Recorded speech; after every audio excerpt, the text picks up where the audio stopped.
Hi, this is Bruce Rivers. Welcome to another episode of Criminal Lawyer Reacts. I'm Bruce Rivers, board certified criminal defense lawyer, coming to you with my pearl handle pistol cufflinks granted to me by our content genius, Michael Rivers. So today I'm reacting to the Bronx drill rapper Nas EBK. I think it's Everybody Killer or something like that. He's in trouble. He's in a lot of trouble. But before we get into exactly what he's in trouble for, this episode is brought to you by eSign.com. eSign.com is an effective way to remotely do business, and I use it all the time with my retainer agreements when the client can't make it to the office. You can use it for anything. You can use it for rental agreement. You can use it for a power of attorney. I use it for retainer agreements. If you download the app, you get 3 free signatures a month. So let's say you're a YouTuber and you film a prank and the prank goes wrong, and now you need a non-disclosure agreement, but you don't want to be anywhere near this guy because of whatever. So you go to eSign.com and you have him sign the document remotely. Now you're protected. So go to eSign.com. We do. You should. So let's kind of watch. So he's charged with terroristic threats, possession of a weapon for an unlawful purpose, and disorderly conduct and some other stuff. But that's not the worst of his problems. But let's kind of go into this this video that he did. Oh no, it's by accident. Like I'm a very handy person. I like your hat. You know how to dance? You know how to dance? Yes. Oh yeah, yes. Good, bro. Yeah. Yeah. Dance. Hold on. Yes. Yes. Oh, Yes. Yes. Yes. Oh. Yo. Don't do that, buddy. Yo, wait, why did you hit me?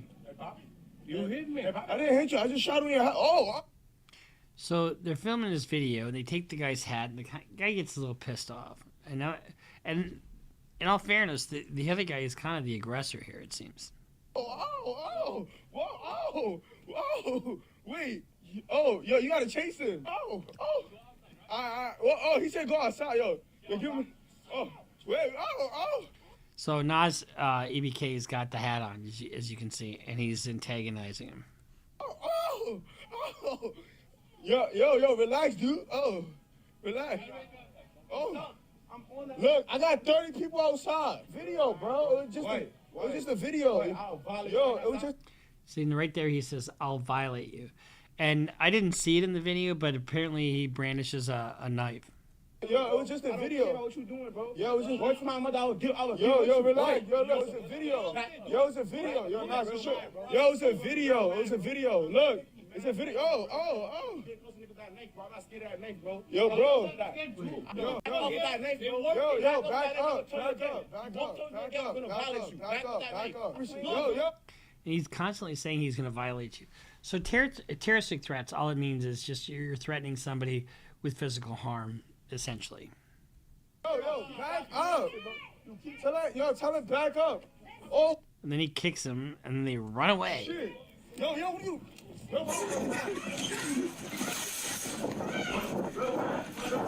It is what it is. It is what it is. But, so he got picked up by the U.S. Marshals for that because he must have had an out-of-state warrant. But that isn't the big deal. So he was in and that was on late February, like February 22nd or something like that. But he was recently rearrested for second-degree murder in relation to a Times Square shooting. Just weeks after that arrest, he was recently rearrested for a murder that happened in Times Square. Now, keep in mind, anything that happens in Times Square, you think they've got plenty of cameras in Times Square? Huh? He got into a beef with Idrissa Saibi, S-I-B-Y, I might be saying that wrong, on February 9th, following an argument that took place in Manhattan. Now, evidently, the argument that they had escalated, and it is alleged that Nas EBK shot Saibi. I think Saibi struck Nas EBK on the chest, and then he shot him. He put out a post on Instagram that says, "Innocent, only God can judge me. Be home soon, free to guys." Well, I don't have that many facts, but he claims that he didn't do anything wrong. If you're shooting somebody that's unarmed, that's a problem. If it's a shootout, that's a completely different animal. You have the right to protect yourself. So whenever you shoot somebody, the number one, the level of force has to be proportional. So it's pretty difficult to shoot an unarmed person and have that be proportional, unless there's some other factor that makes it more reasonable, because it's really what a reasonable person would do in similar circumstances. Okay? So somebody shooting at you, it's more reasonable to shoot. You think about what would a cop do? You know, would a cop shoot back? Absolutely, a cop would shoot back. So Nas EBK is part of EBK, which is Everybody Killer, and he's a drill rapper. And you know, the tensions between drill rappers and the New York law enforcement community is high, and there's also this tension about using the rap lyrics in their songs and not using the lyrics. But you know, you've got a situation where they have this YouTube video, goes maybe a little too far, and that's really not that serious at all. I mean, but shooting and killing somebody is 10 times more serious. As you can see from the video that we just showed you, you know, people are doing things all over the place these days to try to get attention, and he's blown up because of this. You know, he collaborated with another YouTuber, and they're doing this prank. And, I'm just doing a prank. And sometimes, you guys, you see these pranks, and they can go wrong. And if they go wrong, it doesn't insulate you from criminal liability. So if you whip out a knife and say, I'm going to violate you, that's an issue, especially when you're fucking with the other guy. That's completely different than the murder charges that he's facing. You know, these charges that he was facing were serious, but they, you know, not really, because number one, nobody got hurt. And number two, it was in the guise of a prank. And so that would probably weigh a little bit in how you would prosecute that type of case. However, you're in Times Square, you get in a beef with somebody, and you shoot somebody in Times Square.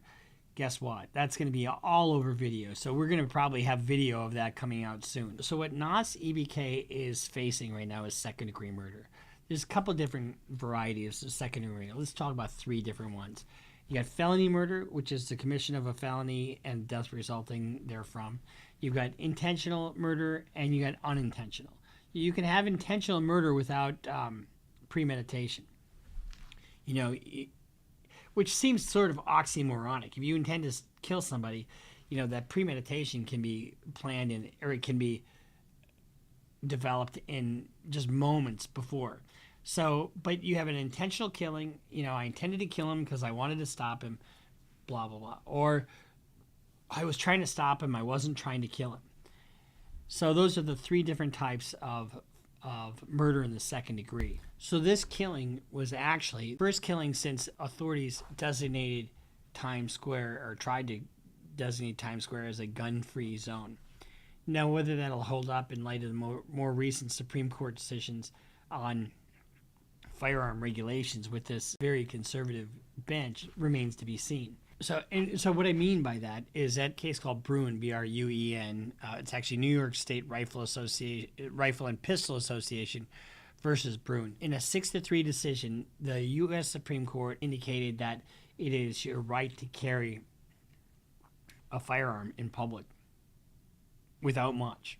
It struck down as unconstitutional and ruled the ability to carry a pistol in public was a constitutional right under the Second Amendment. They're trying to say that that Times Square should be a gun-free zone.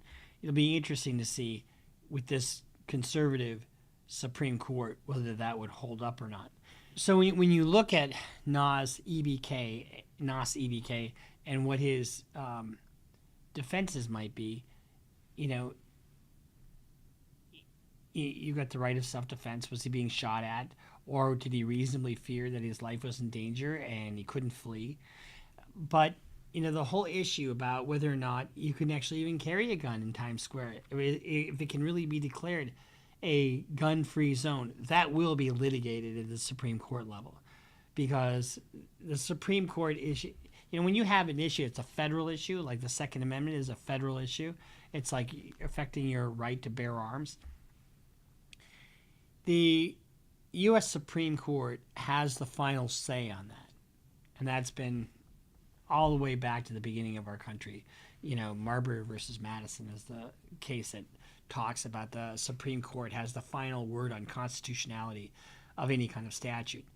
And whether or not having Times Square as a gun-free zone to be decided by the U.S. Supreme Court, and it all depends upon your politics in a sense, because it was 6-3. It was conservative versus liberal. In order for it to get to the Supreme Court, you have to go through various steps. You have to go through a trial court, and then they issue a decision one way or the other. And then you go up to the Court of Appeals, and then you go to the Supreme Court. And once the Supreme Court rules, that is the final say on it, unless something else comes up and to the Supreme Court, and then they reverse, like they did on Roe v. Wade. So that is just kind of a brief synopsis of kind of the structure of the court and the structure of the laws. But regardless of whether they overturn that or not, it's not going to affect Nas in his case, because even if they say it's okay to have a firearm down there, that doesn't mean that he was legal in terms of shooting the person. You get what I'm saying? So when you look at Nas, EBK, everybody killer, I love that you start out with that, in court. My client's never killed anybody, but he goes with the EBKs. So that'll be another issue, actually, to litigate, whether his affiliation with EBKs becomes part of that trial, because I would try to keep that out, because you would think that being known as a member of EBK, everybody killer, would be more prejudicial than probative of anything. But if this killing had anything to do with gang affiliation or anything to do with anything related to EBK, well, then it probably is fair game. This is just our reaction to Nas EBK and what he's going through with two cases. He's got the terroristic threats case, from the supermarket incident at ShopRite, and then you've got the murder in the second degree that, and I guarantee you we're going to get some video out of that, and when we do, we'll react to that video, because there's video everywhere in Times Square. I mean, everybody. Every building, every so many feet, I guarantee you there's surveillance footage. So we'll see you next time here on Criminal Lawyer Reacts. I'm Bruce Rivers. Make sure you subscribe, follow us on Instagram, follow us on Twitter, sign up for Patreon, and we'll see you next time here on Criminal Lawyer Reacts. Hi, this is Bruce Rivers. Welcome to another episode of Criminal Lawyer Reacts. I'm Bruce Rivers. Welcome. I am a board-certified criminal defense lawyer, which means I actually go across the street to the courthouse and try cases. I don't just sit there and hold your hand as you plead guilty. It's not what I do. Today, we are reacting to DaBaby. Now, this is going to be kind of a cool episode where we talk about use of force and the level of force and the different types of situations that we can find ourselves in. Now, a 26-year-old man allegedly climbed the fence surrounding the property of DaBaby in North Carolina. It's in a little town called Troutman. So let's listen to the 911 call, and then we'll talk about what they did and what he did. Second. This is the 911 call. Federal County 911. First of all, you hear that guy screaming in the background? That's what happens when you go onto somebody's property that owns a firearm and shoots you. He shot him in his leg. Y'all hear him? Get here and get him together. Okay. And what's going on there? Guy trespassing on my property. Hurry up and get here. Sir, what did you do? I shot him in his leg. Okay. And why did you do that? He's trespassing on my property, calling me by my name. I don't know what he did for, what he here to take, what he here to do, but he shot his leg. He's neutralized until you guys get here. Sir, are you with him now? He's right here in front of me. Okay. Is he awake? Well, I'm football on my property. Sir, is he awake?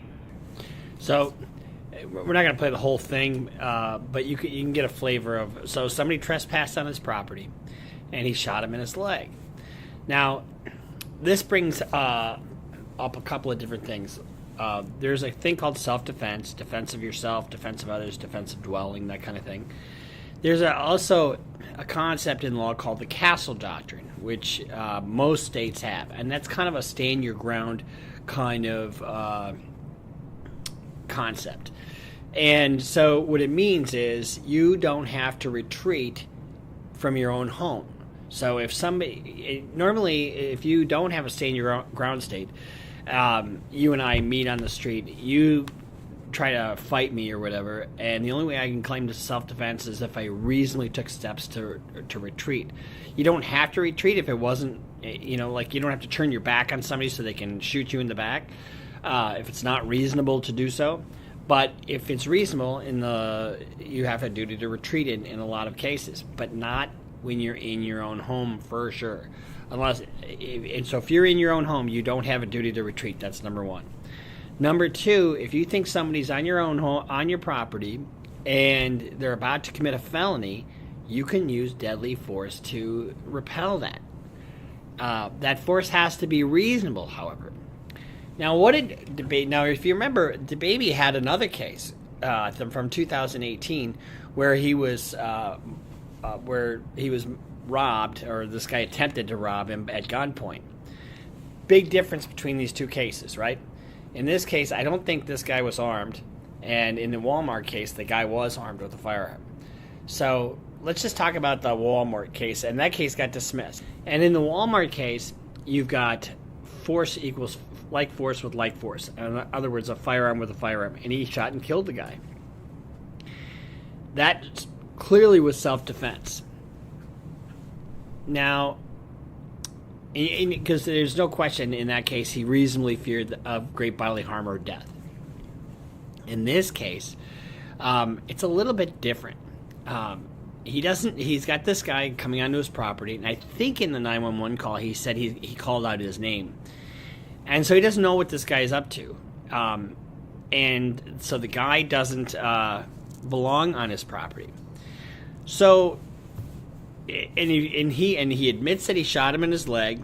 He told the dispatcher, "Why'd you do that?" He says he's trespassing on my property. Now this is where it goes to his state of mind. I don't know what he's here for, what he's here to take, what he's here to do. He's neutralized until you get here. DeBaby also put out an Instagram post. Chose not to take a fella's life the other day, and it felt great. Buddy ain't deserved to go. I step righteously, heal up, and live, my boy. Just don't bring your ass back around here. So this kind of goes to restraint. He shot him in the leg, and he didn't go any further than that. That goes to reasonableness. You have the right to use deadly force, but it doesn't mean you have the right to execute somebody if they come onto your property. The problem I have with some of this is that one of the deputies says, I can confirm that the shooting did not occur inside the residence and that Mr. Kirk was on the property. That's DeBaby. The investigation's still ongoing, and they haven't provided any more information. The victim was transported to the hospital, to medical facility. So when you're sitting there and, somebody's trying to get onto your property, you do have the right to use force to repel that. It's your property, it's your home, it's your castle, right? But you have to justify the deadly use of force, and you have to reasonably believe that force is necessary to prevent imminent death or great bodily injury. So you just don't have the right to execute somebody, like I said. And in this case, he does say, I don't know what this guy was out to do. Now, while he uses a firearm, he doesn't use it to kill him. And you can see by his Instagram post that he did use some restraint. Shot him in the leg. He neutralized him until they got there. So I think it depends upon what kind of prosecutor you have. Any prosecutor could go ahead and make a case that it was unjustifiable use of force. The guy wasn't inside the home. The person probably wasn't armed, and if there are any, and was just maybe a fan trying to say hi, or whatever, but it seems to me that the way he used the firearm and the way he neutralized this person so they were no longer a threat, then immediately called 911, and told him everything that happened exactly the way it happened, I doubt that he'll get charged. It's very possible that he could, if some prosecutor thinks that use of deadly force was not justified, and then it certainly wouldn't be like an attempted murder or anything. It would be more like an aggravated assault with a firearm. However, he's on his property. See, now that you can't use deadly force. Let's talk about the Phil Spector. Remember Phil Spector?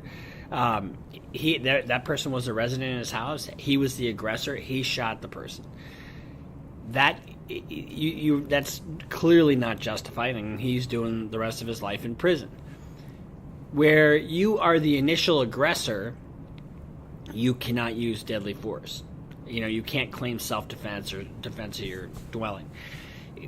And so this guy coming onto the property and closing the gap. Remember, I always talk about closing the gap. Whoever closes the gap generally loses the argument, loses the fight in court. And in this case, this guy climbed the fence and probably walking up to the house, and he loses. So I think the baby is on pretty solid ground here. It's all about reasonableness. You see the difference between the two cases. He shot and killed the one guy who was armed, and he wounded and neutralized the other guy. And he's actually proud of the fact, and he should be, that he used restraint. If you look at the baby's property, it's a pretty extensive property. I struggle with this a little bit because if he's got a really large property and he's somewhere, where he can call the cops and hold this guy without shooting, that may be one thing. But I just don't think a jury would convict somebody when you have an intruder coming onto your property. Are you supposed to wait until they hurt you or hurt somebody in your family? You have no idea what this guy is doing. You have no idea if they're armed. All you know is that they're invading your space. All you know is that they're they're trespassing, and you don't know what their intent is. So I know in some states, if you believe somebody's about to commit a felony, you can use deadly force to reasonably stop that felony from happening. And that is kind of what happened here. If he thinks he's about to burglarize his home, that's a felony, and he shot him in the leg. And then but he didn't go any further than that. There was a case in northern Minnesota where this guy's house kept getting burglarized, and he was tired of it. He was just flipping tired of people breaking into his house. So he parked his car down the street to make people think he was not home. Then he waited in the basement. These two young kids broke into his house, went down the stairs. He shoots the first one in the leg. She falls down and lands at the bottom of the stairs. He shoots her again. And then he shoots her right under the chin, and he called it a good finishing shot. And then he shot the other guy. That is not a justifiable use of force. That's called execution. You can't do that. So you juxtapose that situation that I just gave you with what DeBaby did. DeBaby shoots him in the leg and neutralizes him. Calls the cops and say, "Come here and pick up your man." There's something, I don't know. That shows me he's a responsible gun owner. That shows me that he protected himself and his family and whoever lives there, and he did so in a reasonable fashion. I don't think that he's going to get charged. You get the wrong prosecutor and they want to make a name for them. No, I charged DeBaby. I don't think that's going to happen in this case, especially because it's North Carolina. So keep that in mind. If you have a firearm, use it judiciously, and hopefully you'll never have to use it. But if you're in your own home, you don't have to retreat. But it doesn't give you the right to just come out and execute somebody. It does give you the right to use deadly force if you think you're in fear of imminent bodily harm or death. So, and that's kind of what the standard is. So, this has been just a quick analysis of of a couple of good examples of using deadly force to its ultimate conclusion and using deadly force in a restrained way. And I think that those two juxtapositions really highlight, how we should use a firearm. And I have no quarrels with what the baby did in either case. But it'd be nice if he wouldn't have had to use his gun at all. So I'm Bruce Rivers, Criminal Lawyer Reacts. Follow us on Instagram. Follow us on Twitter. Sign up for Patreon. Spread the word. And we'll see you next time here on Criminal Lawyer Reacts. Hi, this is Bruce Rivers. Welcome to another fun-filled episode of Criminal Lawyer Reacts. Coming to you live. Not live. This is just me coming to you with my 24-karat white gold shark cufflinks. Remember, I'm board certified as a criminal defense lawyer. So what that means is when I give you an opinion on something, it comes with 25 years of experience trying a shitload of cases. It means I know what I'm talking about. Before we get to what we're talking about today, remember today's episode is brought to you by eforms.com. What did I say? I said eforms.com. That's eforms.com. So if you need a bill of sale for a purchase for, say you sold your grandma a motorcycle and you want a bill of sale, you go to eforms.com. If you need a durable power of attorney, you go to eforms.com. You need a rental agreement, month to month or otherwise, you go to eforms.com.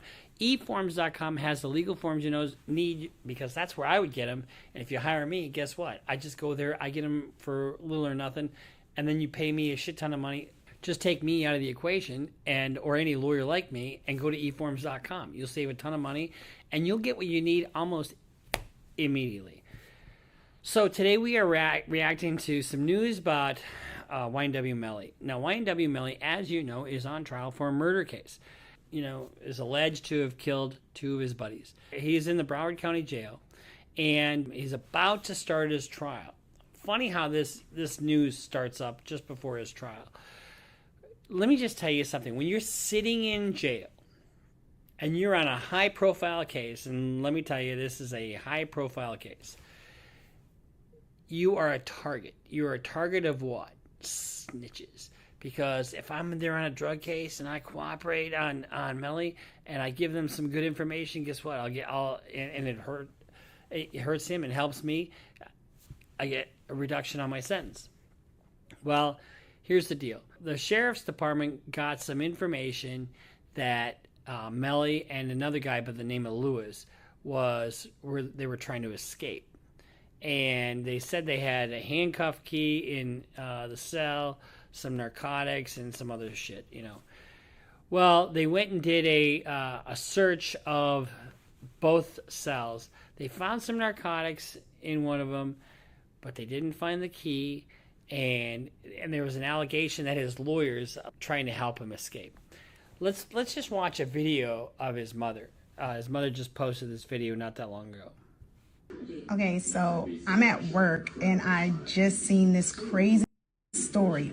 First of all, this is just another tactic for them to try to literally just tarnish my son's character. First of all, what is the mother going to say? She's doing exactly what she loves her son. She's defending her son. So, of course, she's going to be on her son's side. Work, and I just seen this crazy story. First of all, this is just another tactic for them to try to literally just tarnish my son's character and everything. They do not want him having attorney visits in person, which will cause for ineffective counsel. Okay, now that is one thing that the government doesn't want. The government doesn't want any kind of argument that there could be ineffective assistance of counsel. That's what she's talking about. In other words, the lawyer is not doing their job, or they're doing it incorrectly, so we need another trial. The government doesn't want that. But it is something that could be raised later if their attorney visits are being limited. So we went to court for that. And they took his phone calls and they have him locked down. They had no evidence whatsoever that his attorneys did anything wrong to prove these accusations, but they knew it would get picked up by the media. So when we get ready to pick a jury, hopefully within the next 2 weeks, It's going to be, oh, this kid tried to escape. Oh, this kid tried to do. So let's talk about escape for a second. First of all, it's really difficult to escape almost any facility. Just had that in the case that I just tried. When somebody tries to escape, it's called consciousness of guilt. They don't want to face the music. They don't want to face the music because they're guilty, blah, blah, blah. So that's what it's used for. To do all these things. This is all fake because they do not have a case, and it's still free Melly till he's free.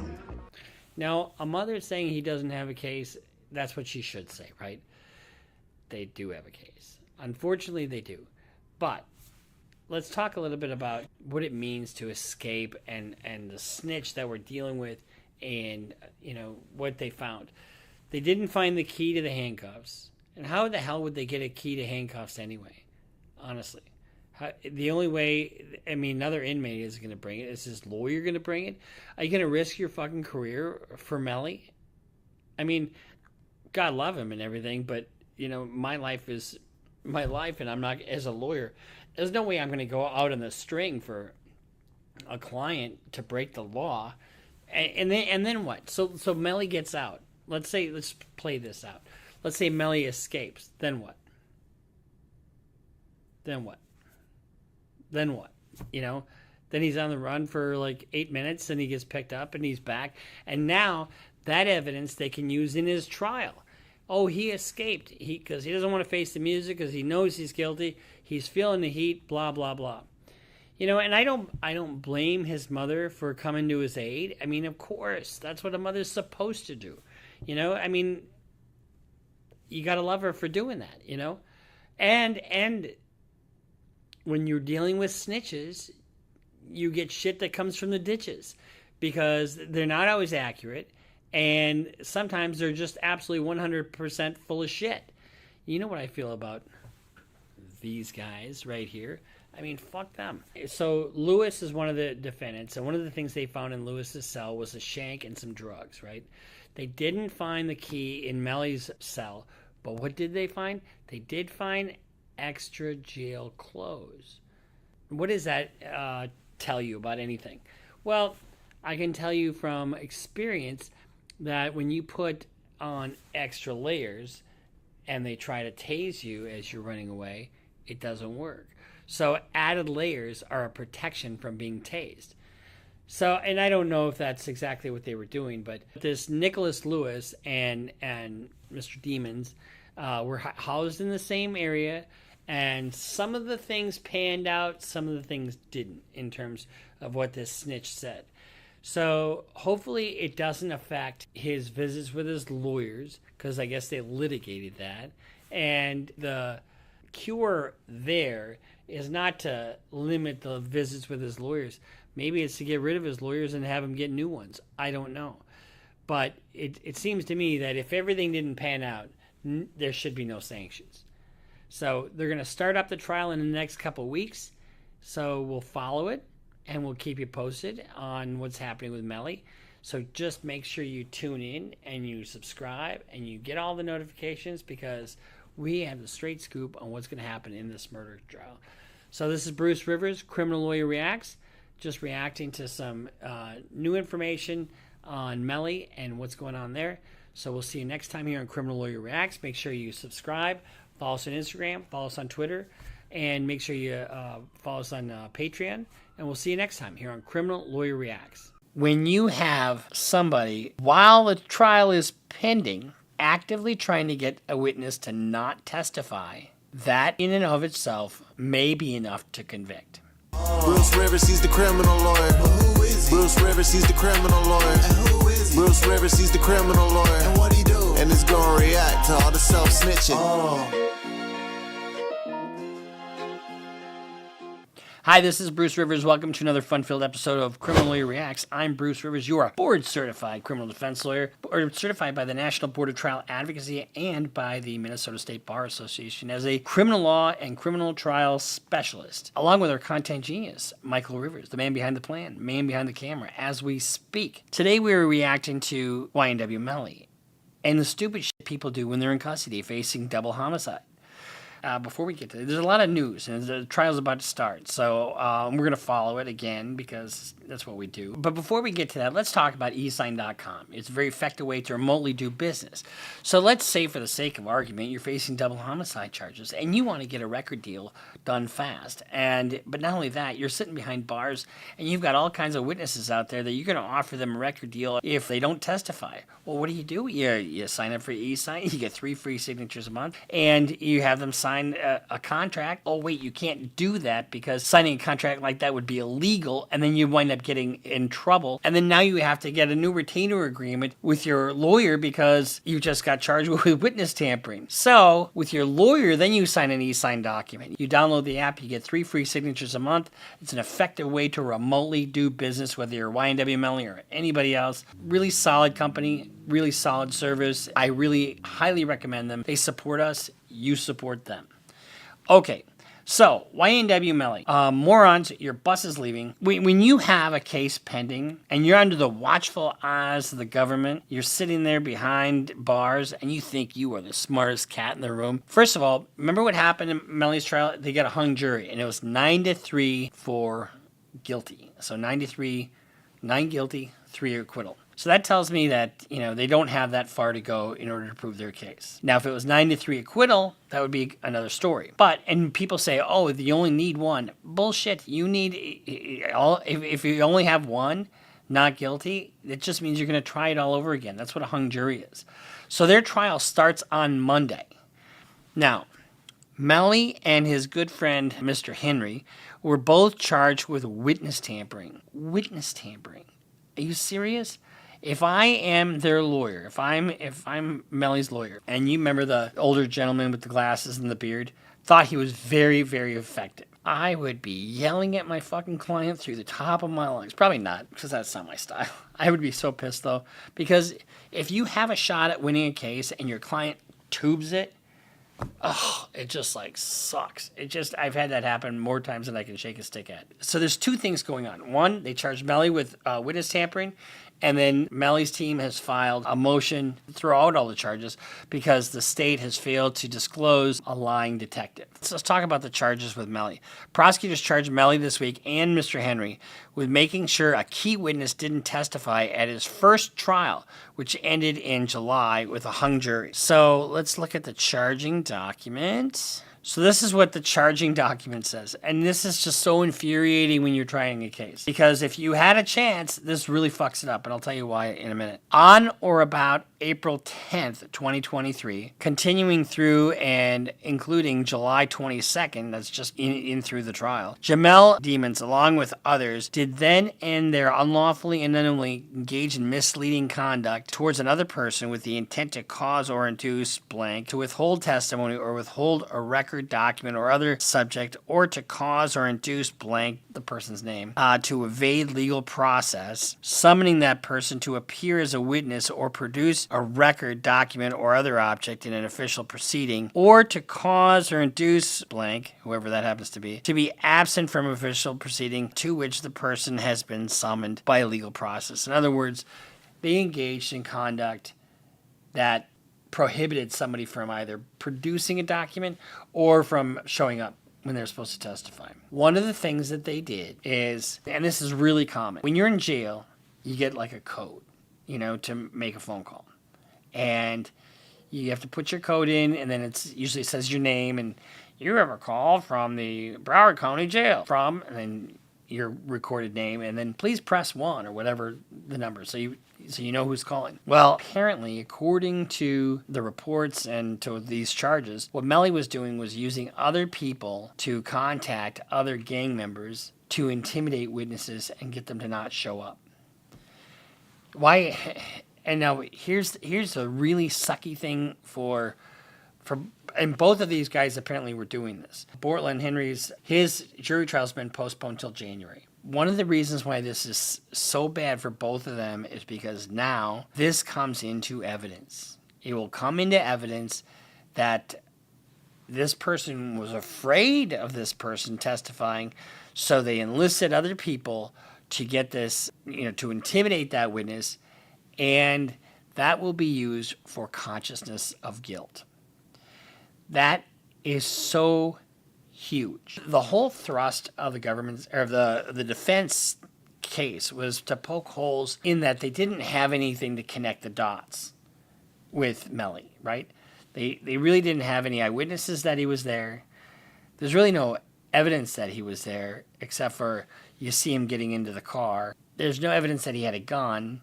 His fingerprints aren't on anything. I think there's some evidence that he was in the car, but so it's a circumstantial case. It's a very circumstantial case.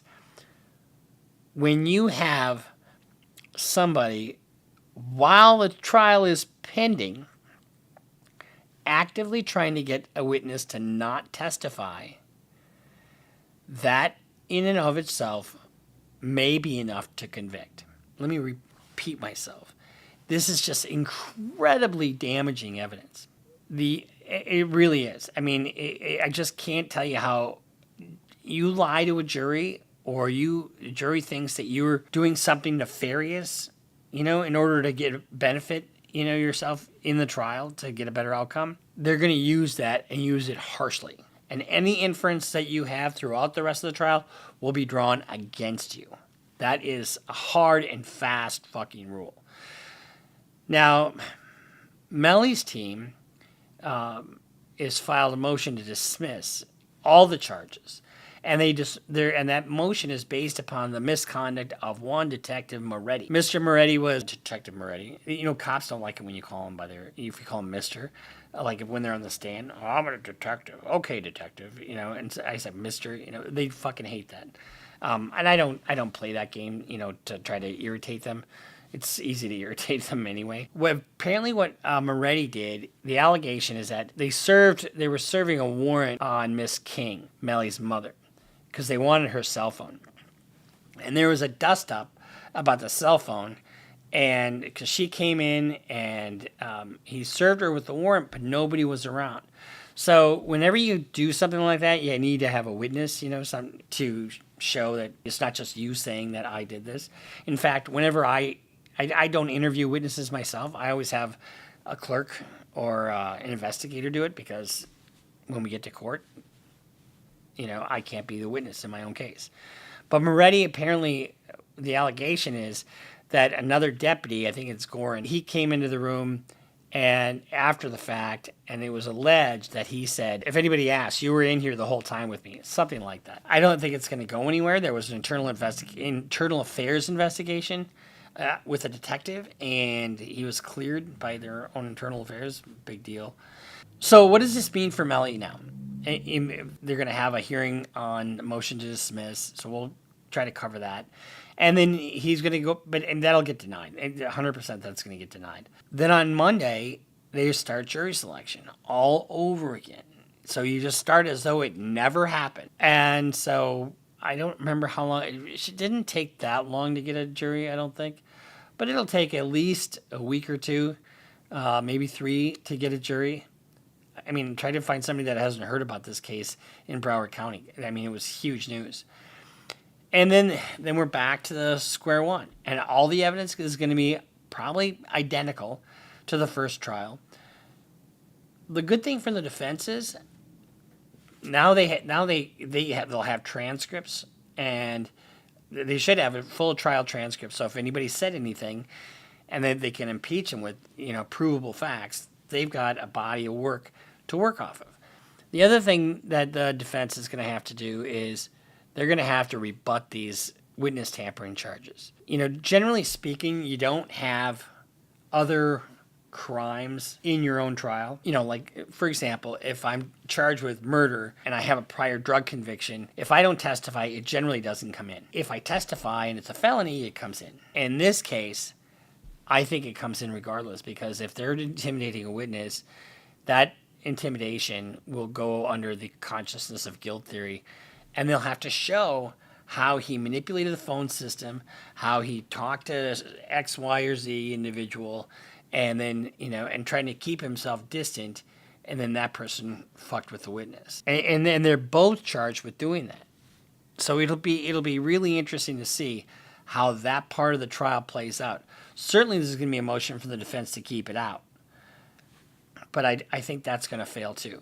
So just to give you an idea what the prosecutors are saying, prosecutors said in documents released Wednesday that Melly is with the Blood Street Gang. They said he used phone calls made by other jail inmates at his request and letters passed between them to get messages to Blood members on the streets. Those members successfully made sure that a key witness didn't testify in his first case. That is huge. That is just absolutely huge. Melly's lawyer, James Benjamin, who I really like, said that the charges are clearly retaliation after he and his law partner, Daniel Aronson, accused Broward County State Attorney Harold Pryor and his underlings of a cover-up. And it has to do with him asking another officer to lie. Officer gave a statement saying nobody ever asked him to lie. So it's really not going to go anywhere. We're going to see the same forensics, the same body of evidence in the first trial, and you're going to add the witness tampering on top of it. That might be enough cake to flip the scale of justice towards the prosecution, because why would you fuck with a witness if you were innocent? Innocent people don't do that. I mean, that's one theory anyway. So if you remember Bortland Henry or Cortland Malik Henry, it's his real name, he was released on bond 3 years ago. I still don't know why the fuck he's released on bond. He's charged with a double homicide. He's facing life too. But one of the conditions he had of that bond was not to contact any witnesses. Now, according to the Sun Sentinel, Henry had stated to Melly's girlfriend if she was more loyal, she would be driving a pink BMW. Clearly states that if she doesn't cooperate with the criminal case, she would be rewarded. And if you remember, they've been trying to find Melly's girlfriend this whole time. And she's been MIA, right? I mean, she's kind of a critical witness, don't you think? Because he was with her right after the murders occurred. She's trying so hard not to be found. And is she not being found because, she's intimidated by these people or because she's been promised something? I don't know. But Bortland, who was released on bond, was arrested and in Miami. So he's now back in jail. And we'll see what happens. And he's not going to get out of jail on this one. I would highly doubt. So he was just picked up just the other day. So we'll keep an eye on the Melly trial, and it'll be interesting to see. It's a whole drama. You've seen it before, but we always like repeats. Stay tuned. We'll see you next time on Criminal Lawyer Reacts. Make sure you subscribe. Follow us on Instagram. Follow us on Twitter. Sign up for Patreon, and we'll see you next time here on Criminal Lawyer Reacts. Hi, this is Bruce Rivers. Welcome to another episode of Criminal Lawyer Reacts. I'm Bruce Rivers, board-certified criminal defense lawyer, and today we are reacting to the news that the trial for YNW Melly begins actually yesterday with jury selection. But before we get to that, remember, this is brought to you by eSign.com, of course. eSign.com. eSign.com is a very effective way to remotely do business. Let's say, for example, you are a huge lawyer and you're on the Dr. Phil show all the time and you go all over the place and you really don't have time to, have somebody sign a new document. What you do is just, and I'm speaking about Bradford, he's one of his lawyers. So what you do is you just, you download the app, you get 3 free signatures a month, and you just have them sign a remote document.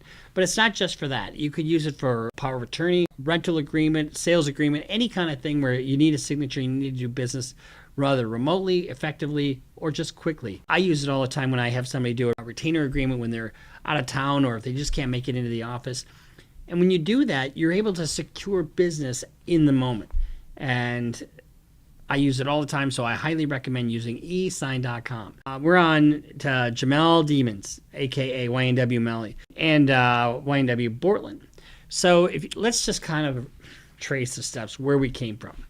Melly was charged with the 2018 death of 2 people, Anthony Williams and Christopher Thomas, a.k.a. YNW Sack Chaser and a.k.a. YNW Juvie. They were killed on October 26, 2018. Now, if you remember, Bortland shows up to the ER with these 2 people riddled with bullets. And he told the ER staff that they were on the road and there was a drive-by. And curiously enough, Melly wasn't with them. Well, they did forensics, they had phones, data, and they were able to determine exactly where they were and when the vehicle stopped And and the thing about it is they can tell your speed on the way to the hospital. Well, based upon the trajectory of the bullets, they could tell that the bullets came from a different part of the car. And the trajectory differed from what their wounds were, which is a big, big, big deal in this case. So why is it taking, we're out 5 years. We're out 4.5 years. Why is it taking 4.5 years to get to trial? Well, one of the things that happened here is, first of all, on a death penalty case, and that's what this is, it's going to take a while to get to trial anyway. It's a first-degree murder case, double homicide, and he's looking at the death penalty. Well, what happened was the defense filed there was a superseding indictment, and in the superseding indictment, they didn't give notice of the death penalty, but they had in the prior indictment. The lawyers from Mellie filed a motion to exclude the death penalty or to get rid of the death penalty because they said they didn't get proper notice. And the judge said agreed, and the judge threw out the death penalty. Well, then the state then filed a motion, an interlocutory appeal. What that means is while the thing's pending, they filed an appeal to overturn the judge. And the Court of Appeals in November 9th said, no, we're reinstating the death penalty, and here's why. So then Mellie's lawyers filed an appeal to that to the state Supreme Court, and the state Supreme Court refused to hear it. So what does that mean when a court refuses to hear? You go to the Supremes. So you got 3 levels. You got the District Court, Court of Appeals, and the Supremes. Okay? So the District Court makes a ruling. You don't like it, go to the Court of Appeals. You don't like that, you go to the Supremes. If the Supremes don't hear it, which they decline to hear it, then the ruling at the Court of Appeals is the law of the case. And in this case, the death penalty is now in play. What does the death penalty mean for Mellie? It means that it has to be sort of gang related. That's the aggravating factor. If, for example, it turns out that this is just a dispute about money between the parties and you really can't say that it was for the benefit of a gang, I think that the death penalty might come off the table. That could be one way to win this case for the defense. Situation now is that, okay, now they're going to go into jury selection. Jury selection is going to last probably a month, 3 weeks, 4 weeks at the minimum, I would guess. This is a very high profile case, but I would argue that it is while it is a high profile case, I bet your average mom and pop who sit on a jury, your suburban housewife, your engineer that is at whatever, just the average people who get these jury notices, I don't think that they're going to be all that familiar with the case. It's languished out there for a while, so it hasn't really been in the headlines. But nevertheless, they're going to go through this process. And generally speaking, when I've tried to murder one, they do it one at a time. They bring one juror in at a time, and they usually have a jury questionnaire. And I would expect it to be fairly lengthy, and so you get these jury questionnaires that have all kinds of information about the people who are potential jurors. So you get their age, their occupation, their spouse's occupation, whether they have children or not, their education, what they like to do in their spare time, if they've had any trauma, and in this case, if they've had any kind of murder or assault types, either been accused of it or been a victim of it, or had anybody close to them been a victim of it, and if there's anything else that would prevent them from serving as a juror on the case. And so you get just a stack of these things, and then you get 2 types of strikes. You have an unlimited number of strikes for cause, and that means if somebody just can't be fair, because you ask the juries all kinds of questions like, do you have an affinity for police? Is there a reason that you would believe a police officer over a lay witness just because they are wearing a badge and carry a gun? Those kinds of things. And if they say, oh yeah, I work for the district attorney's office, or I'm friends with a district attorney, or I just don't like rappers and I can't be fair. You have an unlimited number of strikes for cause. How many jurors are there? There are 12 jurors. 12 jurors with usually a couple alternates. In this case, I would think they'd want at least 2 or more alternates. The alternates are there in the case that somebody gets sick or somebody tweets something, or in case somebody misbehaves in the jury and gets kicked off for whatever reason, if they get to the end of the case and they don't need an alternate, they don't sit in on the deliberations. So remember the mechanics of this case. You've got Bortland as the driver, Sack Chaser is in the front passenger seat, Melly's in the driver's side rear seat, and you got Juvie, he's in the rear passenger seat on the passenger side. If you look at this, where these people were shot and the bullet wound and the bullet holes in the car are two totally separate events. Because if you remember from the videos that we did prior, and you know what, we'll put a little bit of that in here so that you can kind of get a more of a bird's eye view of what the case is really about. And I'm kind of going through it fairly quickly. I'm going to tell you about what the process is that he's going to go through and what things kind of look like for him, okay? First, he and Cortland Henry and two other people, Anthony Williams and Christopher Thomas, were in a vehicle. And they left a recording studio. They went to a side of the road. Williams and Thomas were murdered. They were shot multiple times. Henry brings them to the hospital. Okay, and Melly takes off. An investigation ensues after that. Both Henry and Mr. Demons, Melly, get charged with murder in the first degree, capital murder. Now, what is some of the evidence that they've gone over? They've got tower records, cell phone tower records. They've got camera footage. They got forensic evidence showing the trajectory of the bullets, both in the bodies and in the vehicle itself. They've got a canine search where they went to the scene and they collected evidence. They found 8 .40 caliber shell casings. That'll be important in a second when I tell you. Then they also found shards of glass at the scene consistent with the vehicle that they were in. They also know that the vehicle was alone and did a U-turn, and I'll tell you how they figured that out in a minute. And they show that the trajectory of the shots came from left to right, and the trajectory of the shots that were on the outside of the car were right to left. So it's completely contrary to things that some of the people said. What we have here is a case that's going to trial, and one key thing that is, I think, the most important piece of evidence in this case, the wounds for Sack Chaser and Juvie come from left to right.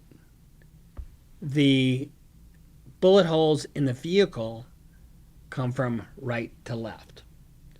So when you have what did they do? They basically made it staged. You're going to have forensic in terms of the bodies in their injuries. You're going to have forensics in terms of trajectory of the firearms, the projectiles. You're going to have forensic in the term of the digital footprint of where these guys were and what they were going.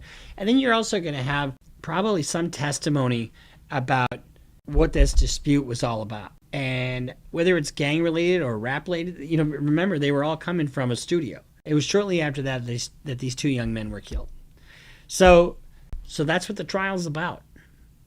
And we'll follow it as it goes, but jury selection is going to be a slog. So it's going to take a few weeks. We won't know much. I don't believe it's going to be televised.